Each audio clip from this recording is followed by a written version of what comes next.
अस्सलामुअलैकुम रहमतुल्लाहि वबरकातुहू। देखिए, ये आप लोग जो सामने दरख्त देख रहे हैं, ये खजूरों के दरख्त है।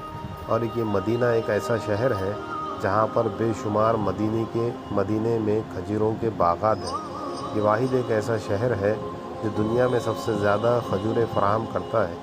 आप देख चुके हैं कि लाखों हाजी हज करने के लिए आते हैं और तकरीबन साल भर एट ए टाइम हज करने के लिए 30 लाख, 40 लाख, 50 लाख लोग उम्रे के लिए आते हैं। और इतने सारे लोग यहाँ से खजूरें लेकर जाते हैं, लेकिन तब भी यहाँ की खजूरें ख़त्म नहीं होती।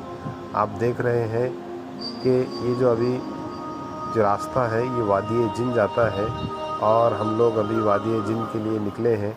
और रास्ते में हम देख रहे हैं कि दोनों तरफ से जो है खजूरों के दरख्त हैं। रास्तों पर भी खजूरों के दरख्त हैं और दूर दूर तक खजूरों के बागीचे लगे हुए हैं। यहाँ वादी जिन जाते वक्त ये एक ऐसा इलाका है जो मैदानी इलाका है, जिन मैदानों के अंदर बहुत सारी जगहों पर खजूरों के बागात हैं। और मक्का में इस तरह के बागात बिल्कुल भी नहीं हैं। और आप देख रहे हैं यहाँ पर जगह जगह मस्जिदें बनी हुई हैं, बड़ी बड़ी मस्जिदें हैं। और यहाँ के देहात भी बहुत ज़्यादा वसी व अरीज़ होते हैं, बड़े बड़े मकानात होते हैं।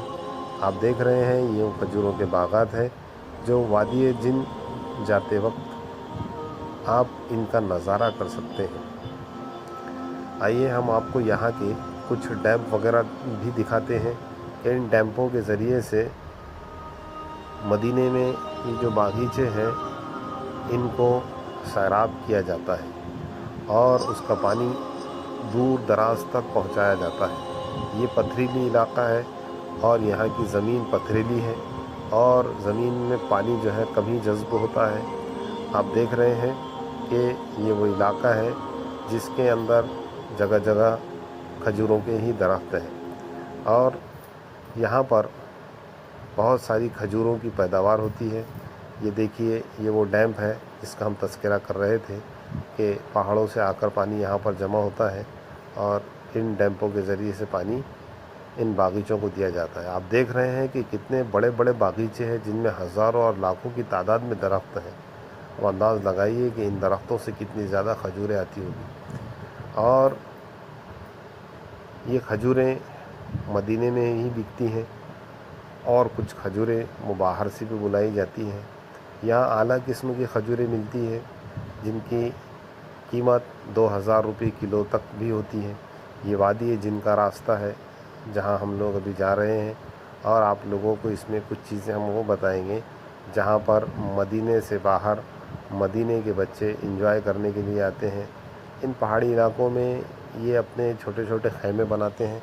देख रहे हैं अभी दूर दूर जो वाइट आपको दिख रहे हैं, ये वो खैमे हैं जो बनाए गए हैं जहाँ पर ये लोग एक एक फैमिली आकर उस खैमे में रुकती है, खाना बनाते हैं, खाना खाते हैं और उनके बच्चे इन मैदानों के अंदर जो है गाड़ियाँ चलाते हैं और एंजॉय कर कर अपने घर को जाते हैं। कभी कभी ये रात भी यहाँ पर गुजारते हैं। आप देख रहे हैं कि ये मैदानी इलाका है और इनमें जो सफ़ेद कलर की जो आपको झोपड़ियाँ नज़र आ रही है, ये झोपड़ियों में इन खैमों में अपना वक्त गुजारते हैं।